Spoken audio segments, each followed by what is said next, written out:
Hello and welcome to the show. I'm your host, Jason Knight, and on each episode of this podcast, I'll be having inspiring conversations with fantastic people in and around product management. If that sounds like your kind of crowd, why not join the party at onenightinproduct.com, where you can find interviews with thought leaders and practitioners in and around product management, binge the back catalogue, subscribe on your favourite podcast app, or share with your friends. And if you spot that donate link up top, well, hey, podcast hosting ain't free, and your contribution will help keep food in my kids' mouths for another week. On tonight's episode, we talk about managers. Some of us have been managers, all of us have had them, but how many of us have stopped to think and asked the question, why are there so many bad managers, and how come some seem to be getting worse? We dig deep into what a good manager looks like, how we might measure managerial effectiveness, and whether good management is a teachable skill or something you're born with. We also reflect on my guest's time in the military, why it's not all as yes sir as the movies tell us, and what tech companies might learn about empowered decision-making and commander's intent. For all this and much more, please join us on One Night in Product.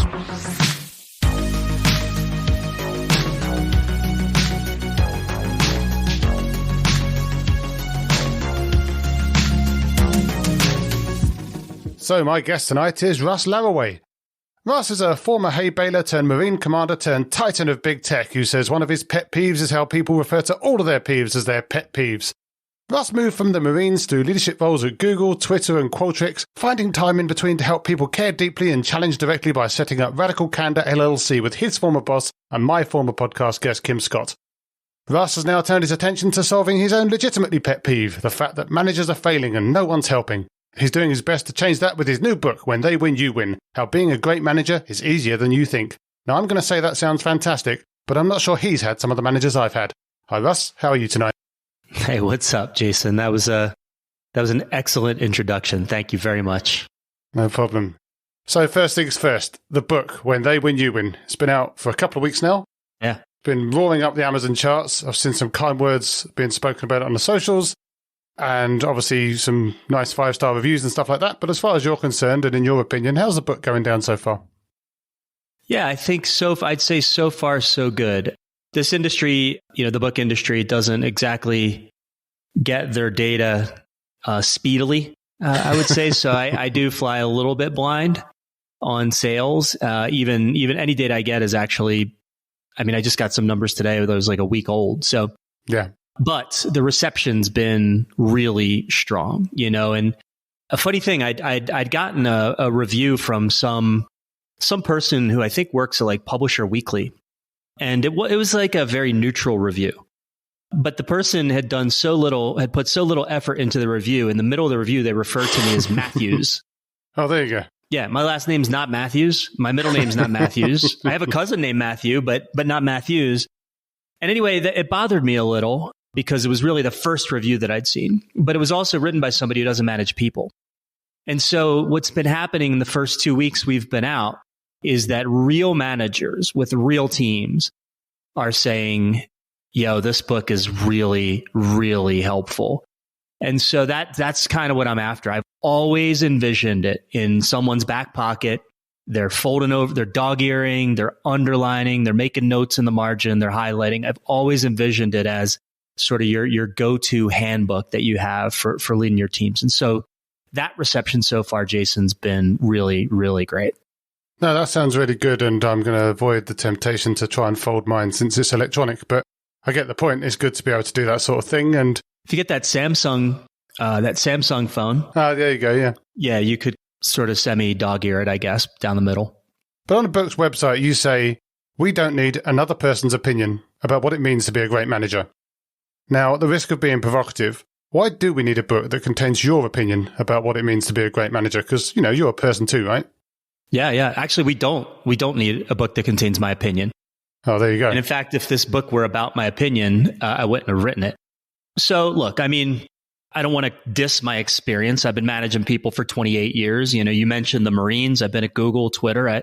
The publisher wrote the thing on Amazon and Barnes & Noble that says legendary Silicon Valley manager. I don't know about all that, but, the reality is I've had a pretty good run as a manager. I think most people, we've gotten good stuff done, and I think people have been happy working with me, right? Yeah. So that's been okay. But that doesn't entitle me to be particularly prescriptive about how to be a good manager. It's stuff that worked for me. And what I realized along the way is that far too much of this leadership stuff is about, it's what works for me. Here's what works for me and my style. And leadership's more important than management. And I'm more of a leader, less of a manager. And it's all nonsense. So the book that I wrote is a book that discovered a set of behaviors, leadership behaviors that when practiced, measurably and predictably lead to better engagement or work happiness, if you will, and better business results. So it's not like crack the whip and get results. That's not the full equation. It's not, hey, I'm winning a popularity contest. Everybody's happy and engaged. That's not the full equation. The full equation is set of leadership behaviors that measurably and predictably lead to better engagement, better results. And so it's not my opinion, actually. It's actually a pretty well detailed, data-driven approach to the behaviors that actually work. So how's that? No, that sounds pretty good. And I want to talk a bit about the data-driven stuff in a minute. But I guess before that, I want to ask just briefly, like, you talk a lot about the approach and what that enables and how you can lead to better engaged and more effective teams. But obviously, someone needs to read it to do that. So is this really aimed at new managers? Is it aimed at experienced managers who've maybe gone awry? Is it aimed at people that are trying to get into management but haven't got there yet? Like, who's your sweet spot target reader of that book? Yeah, primary audience is managers, and you broke it down perfectly, and I'll give you the priority order there. Secondary audience is actually HR people.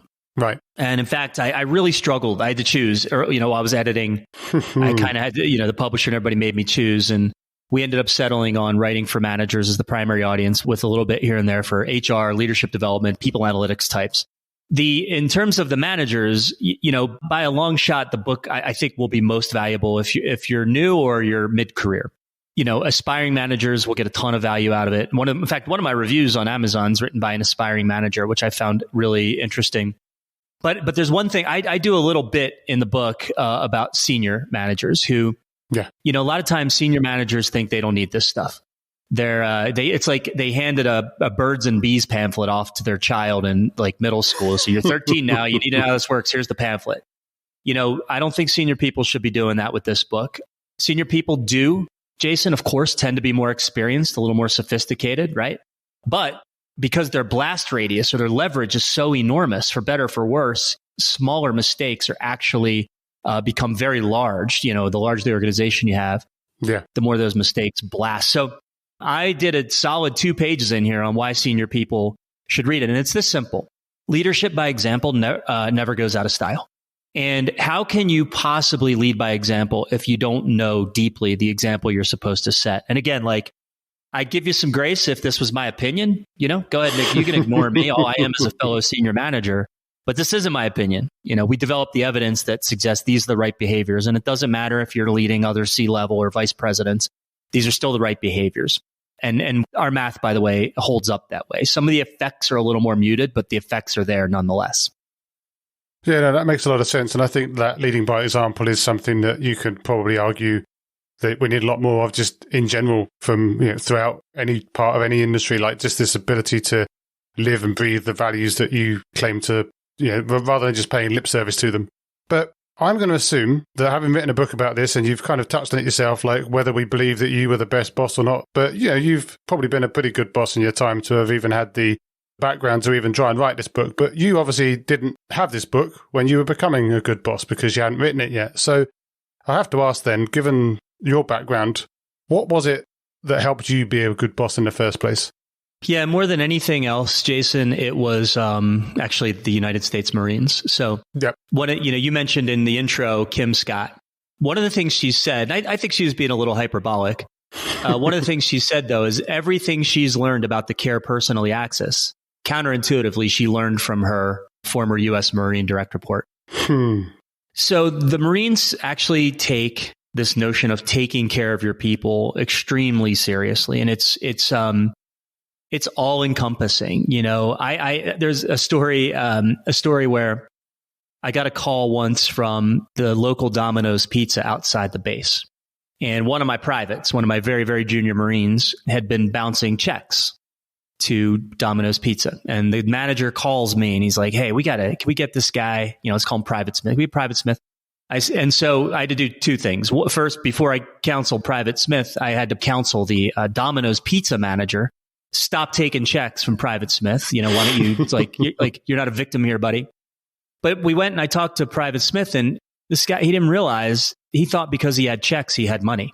Right. And there's a pretty basic life skill that this guy didn't have. Now, that wasn't true of all the Marines, right? Of course, like, I don't want to paint them, this was but this was part of my job, was to help teach this young Marine not how to shoot straight, not how to, do fire and maneuver, but to literally like get involved in life skills with some of these Marines. And so all encompassing.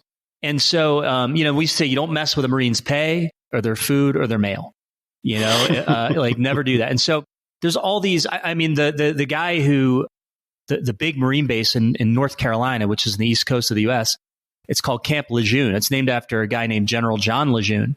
And John Lejeune described the relationship of officer to Marine as, forgive the gendering here, it just used to be the case when he said it, but he said it's the relation, he said it's that of father to son, teacher to student, right? Yeah. And we can say parent to child now, because it's pretty gender diverse in the Marines now. So anyway, on and on. And so I would say that for most of my time as a leader, I was actually really, really focused on more of the engagement part of this equation, right? Leader, the core model of the book's 3ER, which is the big three leadership behaviors: leads to better engagement, leads to better results. I would say I spiked for a lot of years on the E. And when I got to Google, I at least wasn't perceived as being focused enough on the R.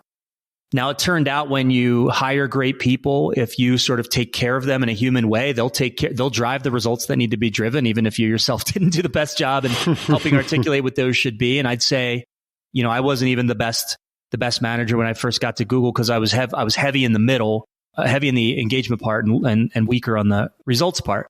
Yeah. But, sort of culturally, tech really taught me about there's no point in doing anything else unless we're driving for the result. There's literally the rest of it doesn't matter, doesn't exist. We're all there to deliver an aligned result. And so, ultimately it was over years, decades, Jason, that, I learned the full model of what it takes to be a good manager. Yeah. And it's interesting, actually, this whole military thing, because obviously many non-military people, the only real exposure they get to the military is through films and through stories that they hear and stuff like that. And they maybe have this very authoritarian view of the military, kind of Full Metal Jacket style thing, because that's really the last film that I remember watching about it. But I've chatted to a couple of ex-military people who've really kind of bedded home this idea that actually it's not at all like that. And also there's this whole commander's intent idea, like basically once you're in the field, you've got a mission and you try and work out your best way to get there based on the talents in the team, which obviously is something which has transferred a lot into some of the tech thinking as well, with the sort of OKRs and stuff like that, which obviously, it's a different world, but it feels like there's so much relevance in that sort of squad model, I guess, if that's even the right thing to call it, and the way that you just sort of set the direction, give them the right coaching, and then get out of the way. Would you say that's fair? Yeah, it's really well said. Commander's intent's fascinating. That's where a commander articulates the end state of the battlefield, and very, very junior people are then empowered to make because the plan's gone. The second a bullet goes whizzing past your head, the plan's gone. So now these very junior people need to make decisions that help achieve the desired outcome that are generally not exactly what they stipulated in the plan. There's a story from World War II where a Marine sergeant who's, probably 10 levels in the hierarchy lower than General Rommel, famous tank commander. The sergeant outmaneuvered General Rommel because the sergeant was empowered to act, and Rommel needed permission from Adolf Hitler, who was somewhere else at a wedding. And so just to give you a feel. But by the way, along these lines of the movies, we don't have to tell a lot of Kim Scott stories, but this one's amazing. She's the first person who interviewed me at Google. It was in the bowels of the Wharton School, which is where I got my business degree, and she really didn't want to hire me. She had a sort of a bias against military people. She herself used to use the phrase I'm a pinko feminist. Yeah. Wasn't interested in interviewing a Marine. But two of her direct reports insisted. They had an intern there who came from Stanford GSB. He'd been a Marine. He was doing a really good job. They're like, maybe we should think about this. And so she said, fine. And so they picked my resume off the pile and she interviewed me. I walk in. She's upset. She's there for 3 reasons, Jason. Reason number 1 is, since they didn't have any Wharton people, she had to come down from Boston. She was interviewing at Harvard, where she went. She had to come to Philly, which was, I guess, tough. That's number 1. Number 2, she was sick. had a big fever. And then number 3, she's got to interview this Marine. So I walk in, and luckily by this point, I'd been exposed to a lot of bad interviewers. I went through that process at school, and they were just young people who had no idea how to do interviews. And I realized, everybody's trying to find reasons to exclude you. That's what interviewing really is. Yeah. And the military thing, I'd gotten a fair amount of sort of unusual characterizations about that. So Kim says, I don't even sit down. And she says, what does a Marine know about being entrepreneurial? Which ostensibly means Google's looking for entrepreneurial. It's 2,500 people, but that's not. So stop it with the entrepreneurial, number 1. Number 2 is I knew immediately what this was. This was exclusion. And so I knew I had nothing to lose. And so I said, Kim, is it? I said, it sounds to me like everything you've learned about military leadership, you've learned from TV and movies. Do you mind if I take a shot at reframing you? Those are the exact words. And luck of the draw, this is her favorite thing on earth, right? Pushing back, challenging her, kind of like saying, hold on a minute. And what she deeply wanted in the people on her team. And she created an incredible culture along those lines. And so it turns out it didn't matter too much what I said from that point on. She became my greatest champion, which again, all the story ultimately is really to her credit. She owns this story very well. So sort of to your point, yeah, a lot of people have this really flawed idea about it's the commander says jump and the Marines just say how high and that's it, and they don't think, and it just couldn't be further from the truth. No organization I've seen pushes decision making closest to the facts better than the military. Not Google, not Twitter, not Qualtrics, none of them. The U.S. Marines do it better than anybody. There you go. I'll get my green t-shirt and sign up. But when it comes then to the leadership and management angle, and obviously that's generally performed by managers, and you've touched on earlier how this leader versus manager debate's a bit tiresome. So let's maybe use those words interchangeably to try and get that into people's thought processes. But from your perspective, and obviously with regards to the book as well, but from your perspective, what is the core job of a manager? Yeah. And first of all, I think it's important that the job everyone applies for is manager. Yeah. Right. You're not actually out there applying for the job leader. And sort of this point, there's these 2 mental models, right? There's the leader and the manager. And the manager, okay, this guy, he's wearing a short sleeve, a button-up shirt, pocket with some pens in it. He's got a clip-on tie, thick rim glasses. He counts all the bottles on the assembly line. He's in a concrete walls around him. He's looking, all the spreadsheets are justified. And there's maybe a water stain on the drop ceiling, bad fluorescent lighting. And this guy is someone to be tolerated. Yeah. And yuck. But the leader, Jason, she's something to behold, man. She floats. She's out on the meadow on the hillside. She seemingly floats. She needs to do little more than whisper, "Follow me." And everybody lines up behind her and off they go to achieve the impossible. And she's inspiring. And these are useless mental models. They're clear in people's minds. I mean, I just described something I think most people, but yeah, that's how we think about it.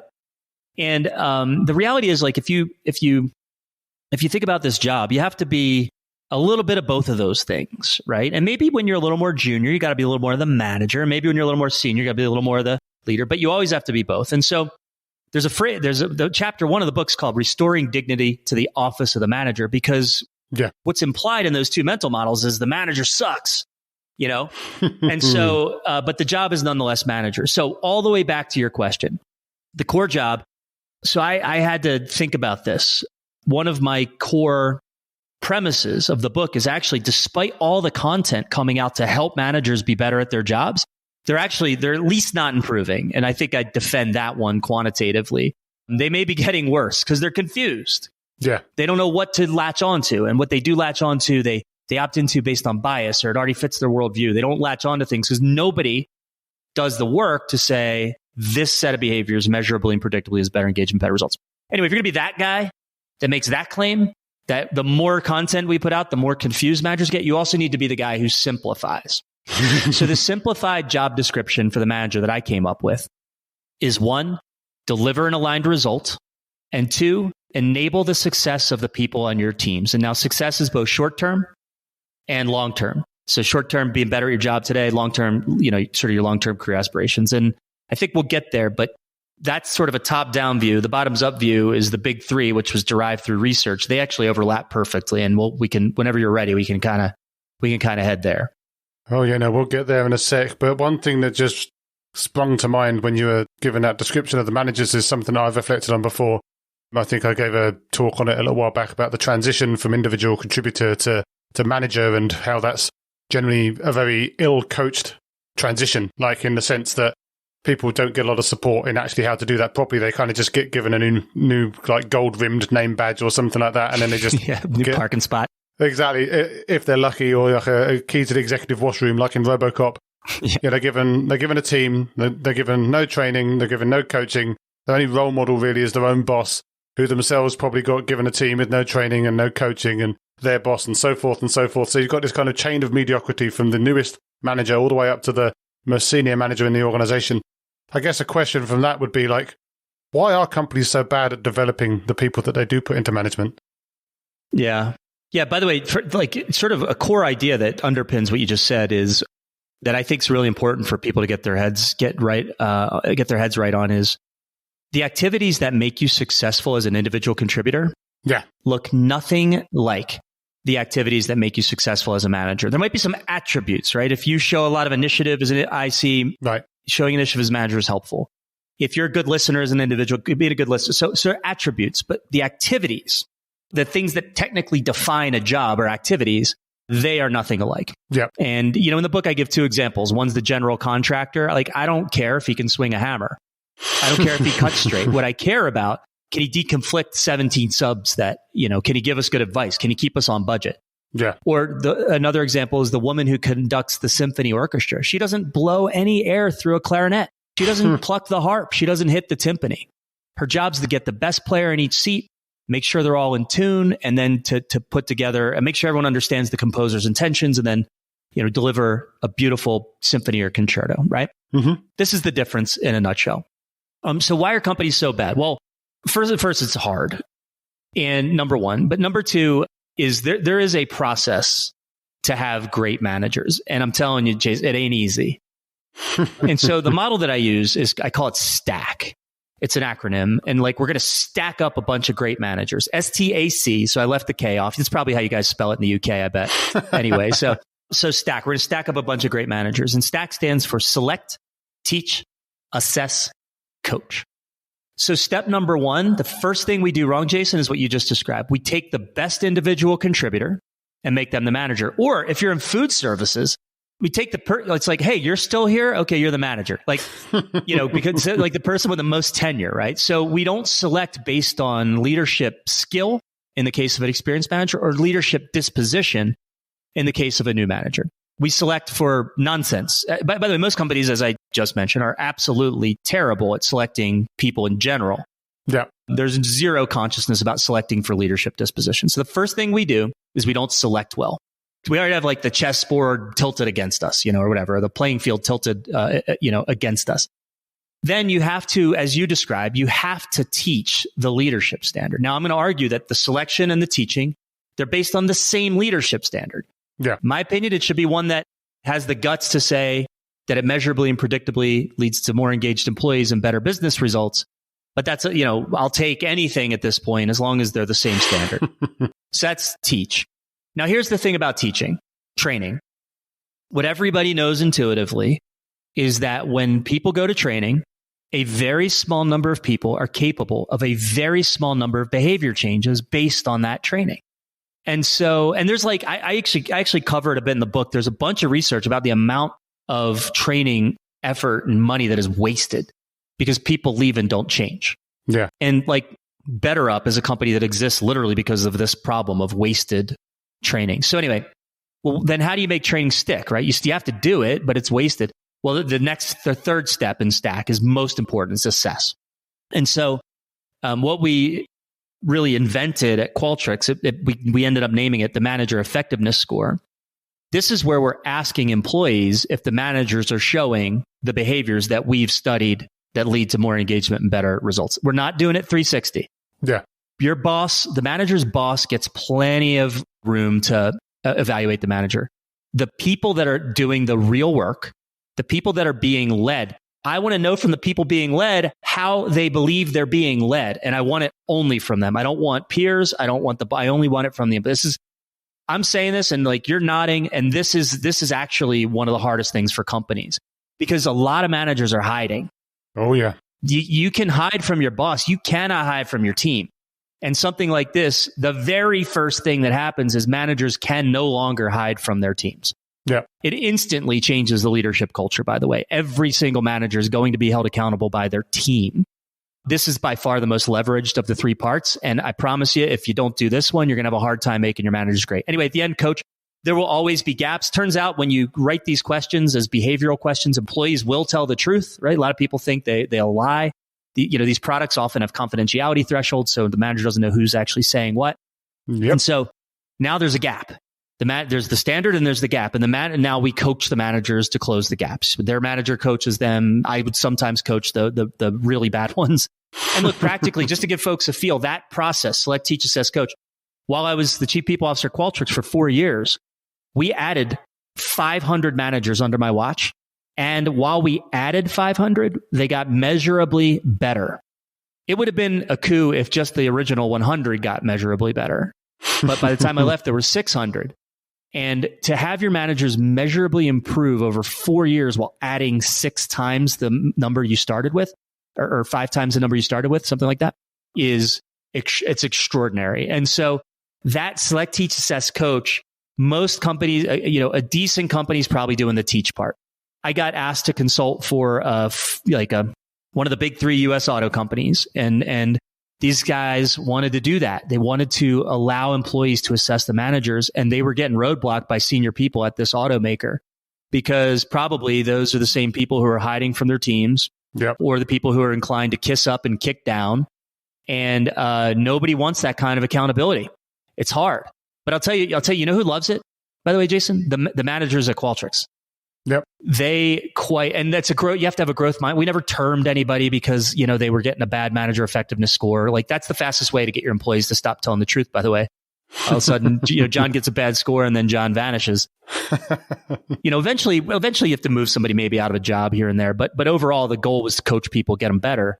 And if you have a growth mindset, you view this as like these are the people I serve. They're giving me the answers of how to serve them better. Like, so it turns out most really conscientious, good managers, the people who really want to be good at the job, they love this. The people who don't want to be good at the job or who are really scared of growth, they often will push back and recoil at this idea of being assessed by their teams. So anyway, STAC, select, teach, assess, coach with no K. Yeah, no, that makes a lot of sense. But in the book, you say that employee engagement is the linchpin of the company's success. And you've talked a lot about the measurability of your approach and the quantitative proof that you can make a big difference. And you've just touched on it then as well, this idea that you measured those 500, 600 managers, it all got better. So that all sounds brilliant. And obviously, working for Qualtrics, a company I know reasonably well, I'm sure you've got a very specific thing in mind when you talk about this. You talk about employee engagement as being the metric. Is that the one metric that you track as kind of proof of the efficacy of the approach, or have you got like this whole complicated dashboard of numbers and widgets that you would recommend people take a look at, and all these different things that they can measure all at the same time? Yeah, I'd say there's probably three measurements that really matter. Primary measurement of the employee experience should be employee engagement. Yep. As you were touching on, it's just really strongly correlated with enterprise results. Yep. And my point is that to sustainably get great results, you need an engaged team. You might be able to skip it for a bit and get some results for any number of reasons. Maybe you lead with fear. Maybe it's sort of more of a wartime feeling versus a peacetime feeling, right? You might be able to get away, but sustainable, repeatable results, you have to, I believe quite firmly you have to lead through engagement. And I rattle off the third-party stats in the book from places like Bain & Company, from Gallup, from the Royal Bank of Canada, all over the place. Engaged employees deliver better results. And I'm not even talking about attrition. I'm talking about quota and earnings per share and productivity and operating margin, like real business results. So engagement matters a ton. It turns out that a lot of employee engagement experts, this is one of those measurements where people don't like to set it as a target, because by setting it as a target, you change the measurement. So when you can't let's say you can't, because my subject matter experts tell me I can't, set goals around engagement because I'll change the measurement simply by the presence of a goal. Well, then what are the controllable input metrics? Well, by a long shot, manager effectiveness, what I just described. And so I list how to do that in the book. There's, but like the big three, direction, coaching, career, breaks down into 12 distinct behaviors. You ask your employees if your managers are demonstrating those behaviors, 5-point scale, top 2 is good, bottom 2 boxes are bad, middle box neutral, and boom, now you're measuring manager effectiveness. Manager effectiveness is by a long shot the most important controllable input metric toward employee engagement. There's some other things that, depending on the research study or the outlet doing it, there's other ideas that have some explanatory power, like inclusion's getting a lot of play these days, and inclusion does correlate. Also, the average resiliency of your employees actually has a big impact on how engaged they'll be. So nothing even to do with how well they're being led. But to be really clear, 70% of variance in engagement is explained by manager quality.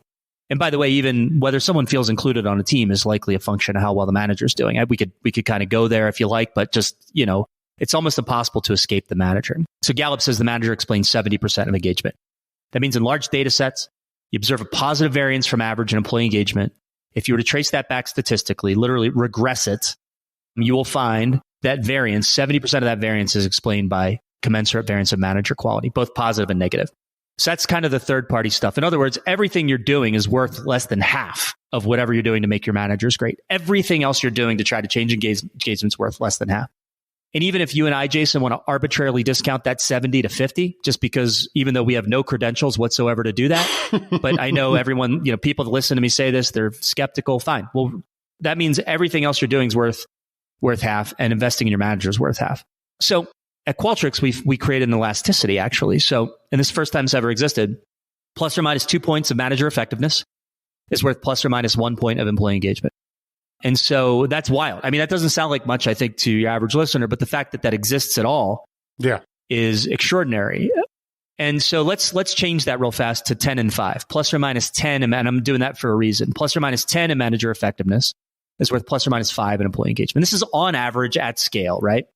I can't guarantee a single manager of a 5-person team, if they improve their manager effectiveness by 10 points, 5 points of engagement will follow. I cannot guarantee that. But at scale, we saw it clear as a bell. By the way, measured 16 times while I was there, something like that. Well, here's the killer. What we also found is that plus 5 in employee engagement is worth plus 30 in quota attainment. Quota attainment. That's a lot.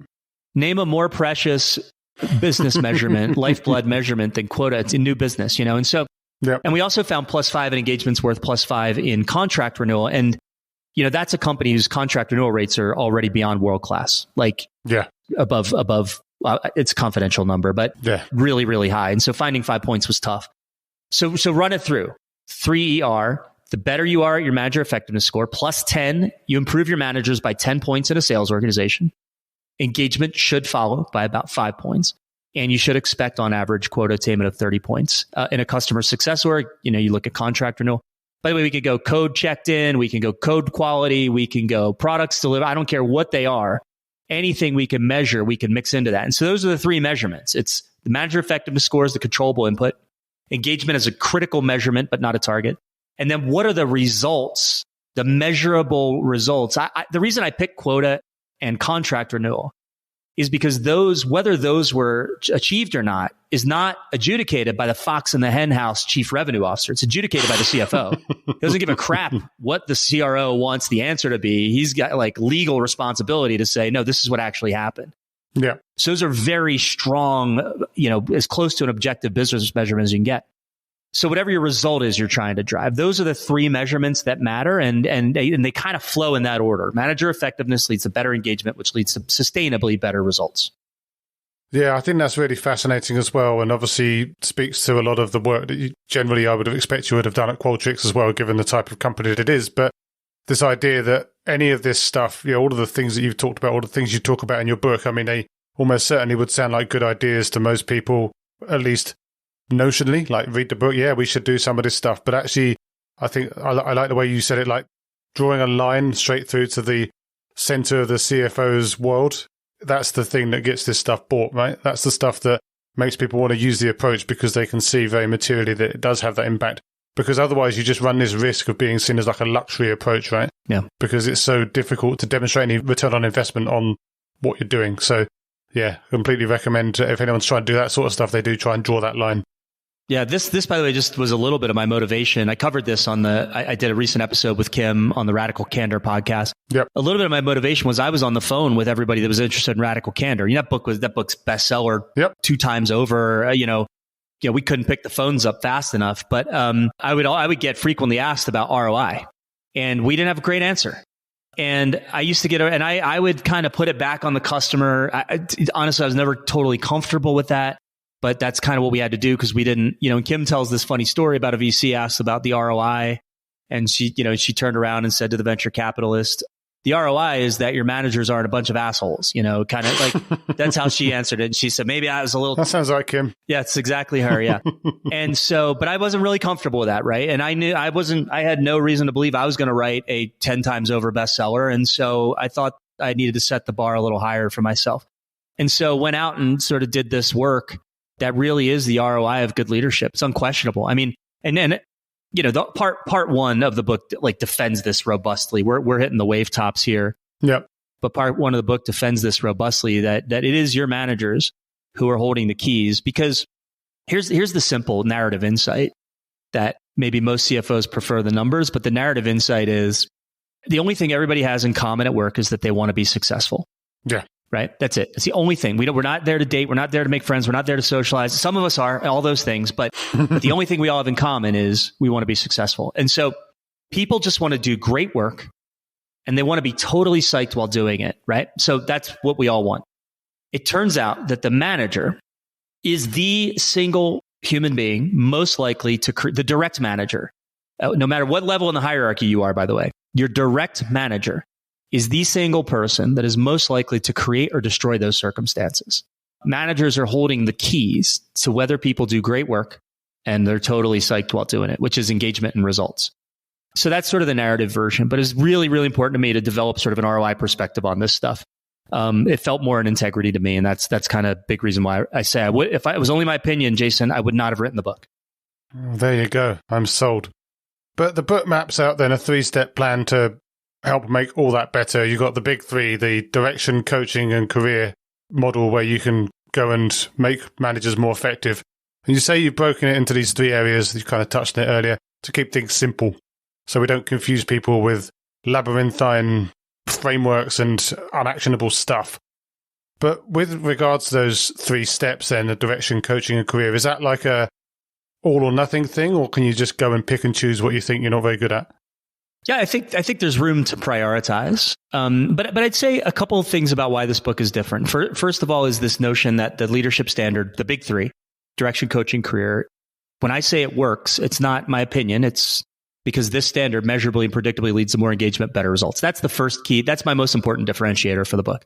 Yep. I know for a fact that doesn't exist in another book. So that's number 1. But there's couple other things that are a little bit different.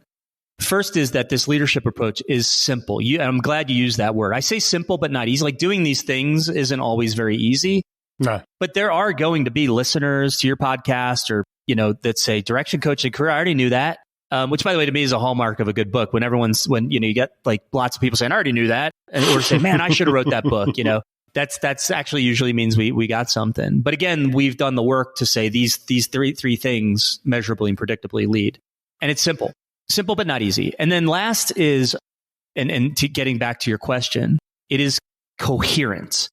So one of the big problems with the corpus of information on how to be a better manager is it is not coherent. It is unbelievably incoherent. It's not contiguous. It doesn't hang together. It conflicts with itself. It's too much, right? And so, and it is this system that I believe is leading to the fact that managers are not getting better at scale. A manager out there is probably getting better, of course, and some somehow are miraculously getting worse. But simple is a feature, not a bug. Yeah. Simple, but not easy. And it's coherent. So you're not going to escape. If you want to do one part of the big 3 at first, you're not going to escape the other 2. However, I do go into some detail in the book. I call it where to start. At the end, I think it's toward the epilogue, I write a bit for the HR people and I write a bit for the managers. It might be just before the epilogue. And for the managers, I give them 3 places to start. So, just to kind of get moving, because ultimately it's a 304-page book, right? Like ultimately, there's quite a bit of advice in there that's hard for any human being to abide by and instantly change, right? And so you got to start somewhere. But just realize if you start any place, I give a starting point in direction, a starting point in coaching, and a starting point in career. And just realize you're just not going to escape the big three. Actually, I think this is really important because I mentioned earlier, some of the problem with the corpus of information being better is the way people opt in. They opt into things they're already good at. Yeah. They opt into things that already fit their worldview. They don't want to put in the hard work of that other thing that seems really hard. And I stink at that. And that's not a winning approach. No. We got to go do all of these things to become good. And my proof is because this standard measurably and predictably leads to better engagement, better results. Yeah, it reminds me of whenever I try and pick up a long forgotten language that I used to know at school or something like that. And I immediately try and find either a really early foundational book to try and learn that and then get really bored. Or I try and find a way too hard book and, just don't make any progress at all. It feels like, having some way to kind of zero in and just try and work out what you're good at. But I guess the counterpoint to that is if you just start at the beginning and kind of go through the stuff that you think you know, then you'll go past everything all the way up to the top and then you'll get better rather than assuming that you know some things and then missing some gaps that you actually never knew, but you just kind of glossed over in the past. Not sure if that's a perfect analogy, but I like to make myself sound clever. And one thing, it sounds clever. It does. You at a minimum achieve sounding clever. I would just say, I'm thinking about this. I actually kind of believe in orienting folks toward their strengths. Yeah. I work for Goodwater Capital now. I'm one of the magic partners. His name's Chiwa Chen, and he's a great guy.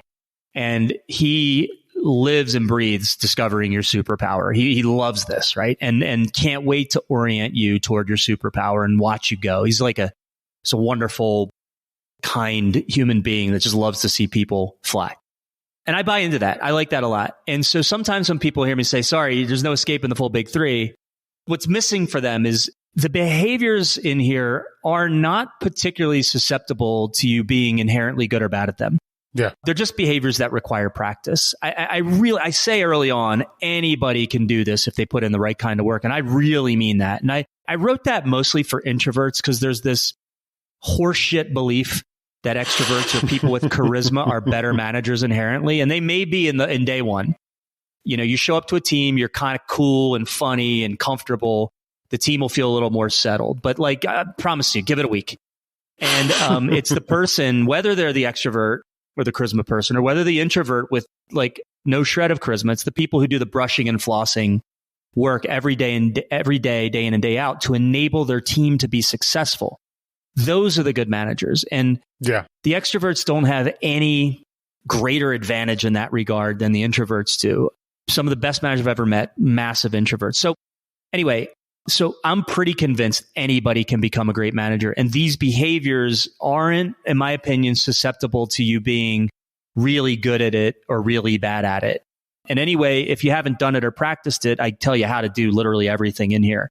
And you just have to go practice and you'll become good at these. They're addressable. They're accessible for, I really mean that for anybody. Yeah, I think that does sound amazing, but I am going to go and try that on some of my former worst managers that I've ever had and see if it can improve them as well, if I can still find them. Probably get them on LinkedIn or something like that. But where can people find you after this then if they want to talk to you about the book, maybe get some of that training, talk about leadership in general, or maybe try and sell you on the benefits of some franchising opportunities? Yeah, well, all that's welcome. I'm the easiest guy on earth to find. I am personally on Twitter. I am personally on Instagram. I'm personally on Facebook, and I'm personally on LinkedIn. We are on at They Win You Win is on Twitter, at They Win You Win on Instagram, at When They Win You Win on Facebook. I couldn't get the same one there. and then the book's available. It seems like everywhere. I mean, a friend of mine bought the last copy at LAX. Oh, wow. A couple of weeks ago on his way to Riyadh. He's in the Marines still. And so I guess you can get the book anywhere, but you can get it online. There's audiobooks, as you know. Yep. There's a Kindle version, all that. So I am the easiest guy. And at the moment I'm hyper responsive on all these channels. Because of this, I am really grateful for these early adopters. I am a skeptic on everything. Gretchen Rubin, questioner. I did her podcast recently, and I'm a skeptic. And to get me to get a book, to lean in and go grab a book, I need to be pretty convinced. And so these early adopters who are the exact opposite of me, who sort of jumped in with both feet and who are now telling everyone they love it, I can't express my gratitude to those folks enough. And so as a result of that, I have at the moment, I can still handle it. I'm very, very responsive on Twitter, on Instagram, on Facebook, and on LinkedIn. And so if folks want to get in touch. Oh, and by the way, on our website, whentheywinyoin.com, if you have a business need that you think we can help with, you literally just a form to fill out. Go straight to Charmaine. She'll give you a call in like 2 seconds, and the next thing you know, we're rocking and rolling. So we're the easiest people on earth to find, Jason. We're so easy to find. I will go and find out all those details, link them into the show notes, and hopefully you'll get a few interested people heading in your direction. Thank you. Well, that's been a fantastic chat. Obviously, really grateful we could find a time and chat a little bit about how we could all be better leaders or managers, whichever you want to call yourselves. Hopefully we can stay in touch. But yeah, as for now, thanks for taking the time. Yeah, can I take 2 final words? Of course. Thank you. One is, hey, you did a really nice job in this interview, and I'm going to be specific about why. Oh, thank you. Your preparation. It is clear that you didn't just read the book, but you studied it. And not that everyone needs to do that. That's not how a lot of people read. But if you're going to interview me on a podcast, for it to be worth my time, I want to have a good conversation. And this was great. So thank you. Number 2, just an idea for your listeners. I just want to go back to something I said. I ostensibly have a bunch of managers in your audience. People want to do great work and they want to be totally psyched while doing it. The person most likely to create or destroy those circumstances is you, the manager. Don't stop looking to your left. Stop looking to your right. I'm not blaming you if it's going poorly, but I am endorsing you if it's going well. Lots of managers have gaps, and you do too, probably. But absolutely. You are the one. It's not the CEO. It's not the company's vision. It's not the office space. It's you. Yeah. You own this, and you can do it. And people just want to do great work and be totally psyched while doing it. You are the person most likely to create or destroy those circumstances. So now just go own it and make it happen. And I'm right here for you. And my goal is to make every manager measurably great. And so hopefully we can pull that off together. Cool? Hear, hear. As always, thanks for listening. I hope you found the episode inspiring and insightful.